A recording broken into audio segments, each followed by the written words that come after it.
ಗುರುಬ್ರಹ್ಮ ಗುರುರ್ವಿಷ್ಣುರ್ಗುರುದೇವೋ ಮಹೇಶ್ವರಃ ಗುರು ಸಾಕ್ಷಾತ್ ಪರಬ್ರಹ್ಮ ತಸ್ಮೈ ಶ್ರೀ ಗುರುವೇ ನಮಃ. ಲಘು ಶ್ರೀದೇವಿ ಮಹಾತ್ಮೆ. ಯಾವ ಭಕ್ತರು ತಮ್ಮ ಇಷ್ಟಾರ್ಥಗಳನ್ನು ಬಯಸುವರೋ ದೇವಿ ಮಹಾತ್ಮೆಯ ಪಾರಾಯಣದಿಂದ ಸಿದ್ಧಿಸುತ್ತದೆ. ಭೂತ ಪ್ರೇತ ಪಿಶಾಚಿಗಳ ಭಯ, ವಿಷಜಂತುಗಳ ಭಯ, ಮಾರ್ಗ ಭಯ, ಕಳ್ಳರ ಕಾಟಗಳು ಶ್ರೀದೇವಿಯ ನಾಮಸ್ಮರಣೆಯಿಂದಲೇ ನಾಶವಾಗುತ್ತದೆ. ಆಕೆ ಪರಮ ಕರುಣಾಮಯಿಯಾಗಿದ್ದಾಳೆ. ಶ್ರೀದೇವಿ ಮಹಾತ್ಮೆಯ ಗ್ರಂಥದ ಮಹಿಮೆ ಅಪಾರವಾಗಿದೆ.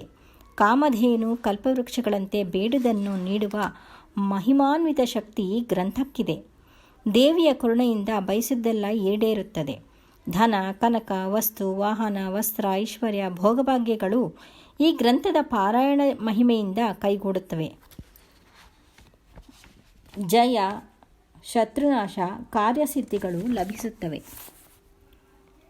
40 ದಿನ ಪಾರಾಯಣ ಮಾಡಿದರೆ 1 ಮಂಡಲ ಹೆಚ್ಚಿನ ಫಲ ಸಿಗುತ್ತದೆ. 3 ವರ್ಷಗಳ ಪಾರಾಯಣದಿಂದ ದೇವಿಯು ಅಧಿಕ ಫಲ ನೀಡುತ್ತಾಳೆ. ಶ್ರದ್ಧಾಭಕ್ತಿಗಳಿಂದ ಪದ್ಮಾಸನದಲ್ಲಿ ಕುಳಿತು ಶ್ರೀದೇವಿಯನ್ನು ಸುಗಂಧ ಪುಷ್ಪ, ಶ್ರೀಗಂಧ, ಧೂಪದೀಪ ನೈವೇದ್ಯಗಳಿಂದ ಪೂಜಿಸಿದರೆ ಪರಮೇಶ್ವರಿಯ ಕರುಣೆ ಒದಗುತ್ತದೆ. ನಿತ್ಯವೂ ಪಾರಾಯಣ ಸಾಧ್ಯವಲ್ಲದಿದ್ದರೆ ತದಿಗೆ ಅಷ್ಟಮಿ, ನವಮಿ, ಚತುರ್ದಶಿ, ಅಮಾವಾಸ್ಯೆ, ಹುಣ್ಣಿಮೆಗಳಲ್ಲಾಗಲಿ ಅಥವಾ ಮಂಗಳವಾರ, ಶುಕ್ರವಾರಗಳಲ್ಲಾದರೂ ದೇವಿ ಮಹಾತ್ಮೆಯನ್ನು ಪಠಿಸಬಹುದು. ನವರಾತ್ರಿಯಲ್ಲಿ 9 ದಿವಸಗಳಲ್ಲೂ ದೇವಿ ಮಹಾತ್ಮೆಯ ಪಾರಾಯಣ ಮಾಡಿದರೆ ಬಹಳ ಪುಣ್ಯ ಸಿಗುತ್ತದೆ. ಮೊದಲನೆಯ ಅಧ್ಯಾಯ ತ್ರಿಮೂರ್ತಿಗಳಿಂದ ದೇವಿ ಸ್ತುತಿ. ನೈಮಿಷಾರಣ್ಯದಲ್ಲಿ ಶೌನಕರೇ ಮೊದಲಾದ ಋಷಿವರ್ಯರು ಸೂತ ಪುರಾಣಿಕರನ್ನು ಕುರಿತು, ಸ್ವಾಮಿ, ಮಹಾಪುಣ್ಯಕರವಾದ ದೇವಿ ಮಹಿಮೆಯನ್ನು ಹೇಳಿ ಎಂದು ವಿನಯದಿಂದ ಪ್ರಾರ್ಥಿಸಿದರು. ಸೂತ ಪುರಾಣಿಕರು, ಶೌನಿಕರೇ, ಸಾಕ್ಷಾತ್ ಶಿವನೇ ತನ್ನ ಭೃತ್ಯನಾದ ನಂದೀಶ್ವರನಿಗೆ ಹೇಳಿದ ದೇವಿ ಚರಿತ್ರೆಯನ್ನು ನಾನು ನಿಮಗೆ ಹೇಳುತ್ತೇನೆ.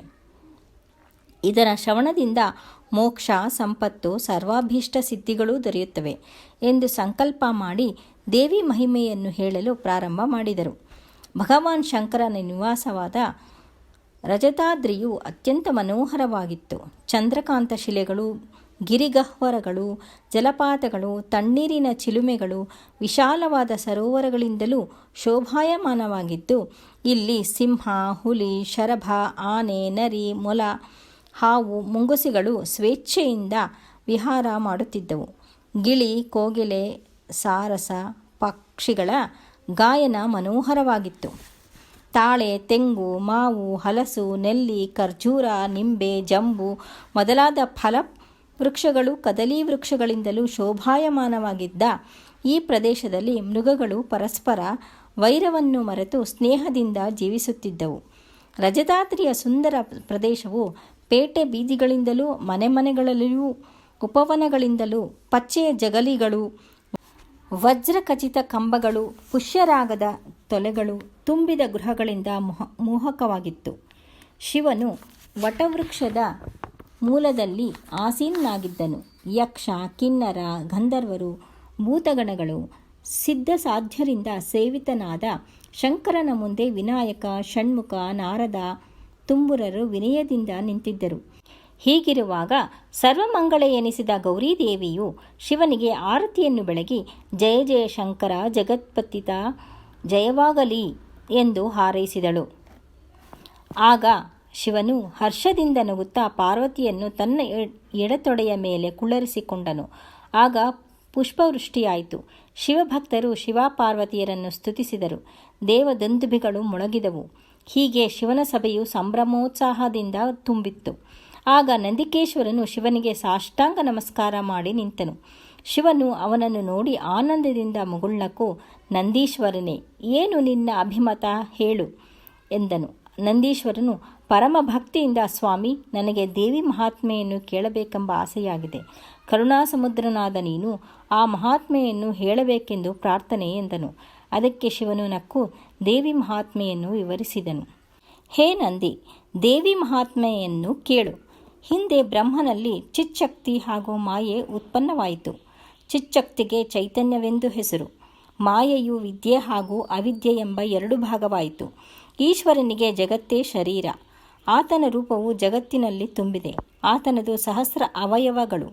ಸತ್ವ, ರಜಸ್, ತಮಸ್ 3 ಗುಣಗಳು.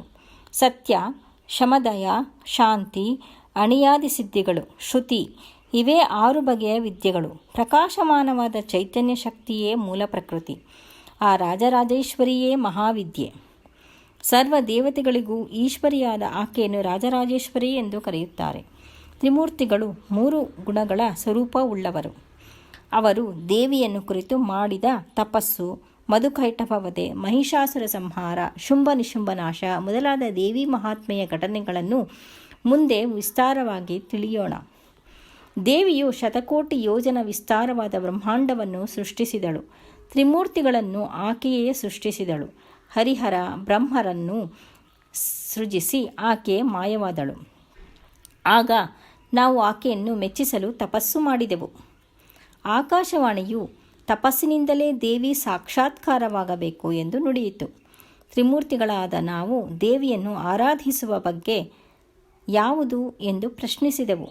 ಆಗ ಆಕಾಶವಾಣಿಯು ಪದ್ಮಾಸನವನ್ನು ಹಾಕಿ ಇಂದ್ರಿಯ ನಿಗ್ರಹ ಮಾಡಿ ಪ್ರಾಣವಾಯುವನ್ನು ನಿಯಂತ್ರಿಸಿ ದೇವಿಯ ರೂಪಚಿಂತನೆ ಮಾಡಬೇಕು. ದೇವಿಯ ರೂಪವು ಹೀಗಿದೆ: ಹೊಳೆಯುವ ಕಿರೀಟ, ಕುಂಡಲಗಳು, ತಲೆಯಲ್ಲಿ ಅರ್ಧಚಂದ್ರ, 3 ನೇತ್ರಗಳು, ಸುಂದರವಾದ ಕಪೋಲ, ದಂಡ, ಪಾದ, ಹಸ್ತಗಳಿಂದ ಶೋಭಿಸುವ ಗುಣರಹಿತಳು, ಪರಬ್ರಹ್ಮ ಸ್ವರೂಪಿಣಿಯೂ ಆದ ಆ ಶ್ರೀದೇವಿಯನ್ನು ಧ್ಯಾನಿಸಬೇಕು. ಮುತ್ತಿನ ಹಾರ, ಪದಕ, ಕಂಠಮಾಲ, ಕಡಗ, ತೋಳುಬಂದಿ, ಕಾಲಂದಗೆ, ಗೆಜ್ಜೆಗಳು ಆಕೆಯ ಶೋಭೆಯನ್ನು ಹೆಚ್ಚಿಸಿದೆ. ಹಣೆಯಲ್ಲಿ ಕುಂಕುಮ, ಕಸ್ತೂರಿ ತಿಲಕ, ಸುವಾಸನಾಯುಕ್ತವಾದ ಗಂಧದ ಹಾರವನ್ನು ಆಕೆ ಧರಿಸಿದ್ದಾಳೆ. ಆಕೆ 18 ತೋಳುಗಳನ್ನು ಪಡೆದಿದ್ದಾಳೆ. ಖಡ್ಗ, ಕಟಾರಿ, ಕುಂತ, ದಂಡ, ಚಕ್ರ, ಗದಾ, ಶೂಲ, ಬಾಣ, ಪಾಶ, ಮುಸಲ, ಹರಿಗೆ, ದೇವಡಿ, ಬಿಲ್ಲುಗಳನ್ನು ಧರಿಸಿದ ದೇವಿಯನ್ನು ಧ್ಯಾನಿಸಬೇಕು.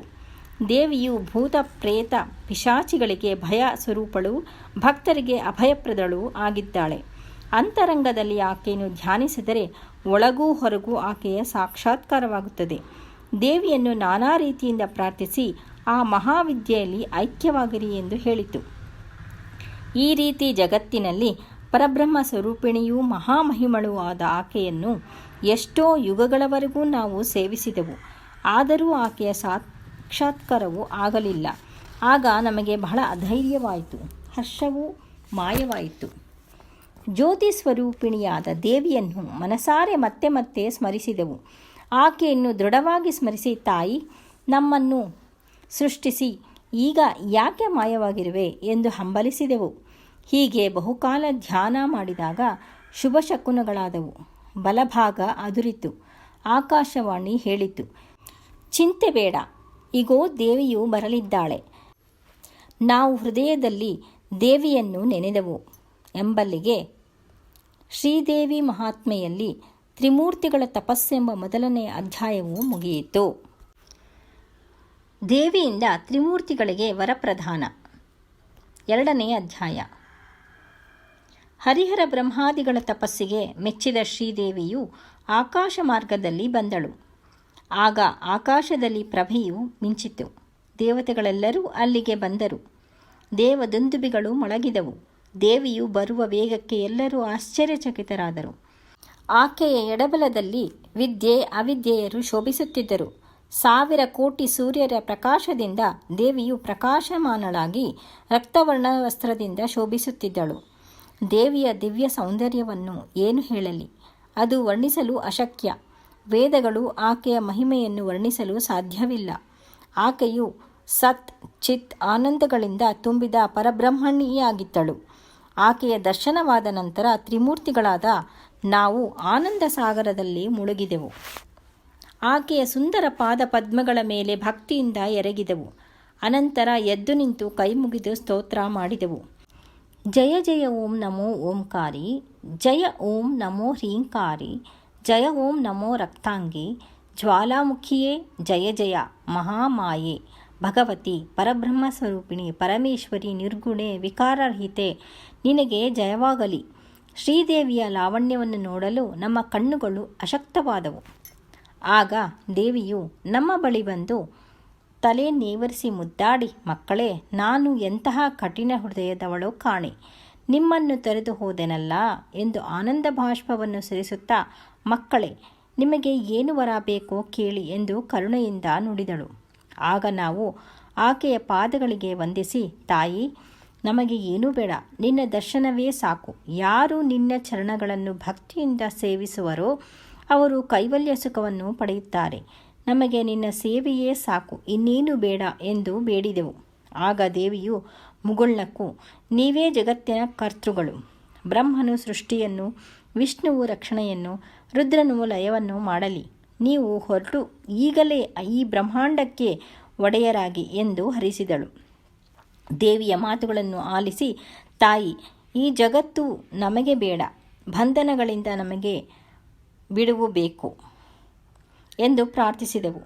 ದೇವಿಯು, ಮಕ್ಕಳೇ, ನಿಮಗೇಕೆ ಈ ಮರಳುತನ? ನನ್ನ ಆಜ್ಞೆಯಂತೆ ಬ್ರಹ್ಮಾಂಡವು ನಡೆಯುತ್ತಿದೆ.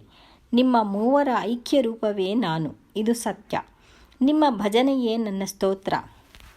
ಈ ಐಕ್ಯವನ್ನು ಅರಿತವರಿಗೆ ದೈವ ಸಾಕ್ಷಾತ್ಕಾರವಾಗುತ್ತದೆ ಎಂದು ಹೇಳಿ ನಮ್ಮನ್ನು ಆಶೀರ್ವದಿಸಿ ಆಕಾಶದಲ್ಲಿ ಅದೃಶ್ಯವಾದಳು. ಆಗ ಕವಿದ ಹೊಗೆ ಮಾಯವಾಯಿತು. ನಮಗೆ ಅದು ಕನಸಿನಂತೆ ಗೋಚರಿಸಿತು ಎಂಬಲ್ಲಿಗೆ ದೇವಿ ಮಹಾತ್ಮೆಯಲ್ಲಿ ತ್ರಿಮೂರ್ತಿಗಳಿಗೆ ವರಪ್ರಧಾನವೆಂಬ ದ್ವಿತೀಯ ಅಧ್ಯಾಯವು ಮುಗಿಯಿತು. ಪರಮ ಮಂಗಳವೆನಿಪ ದೇವಿಯು ಕರುಣದಲ್ಲಿ ವರವಿತ್ತು ಅಜಶಂಕರನ ಹರಿಯನು ಕಳುಹಿಸಿದಳು ಮಂಗಳೇ ಪರಬ್ರಹ್ಮೆ.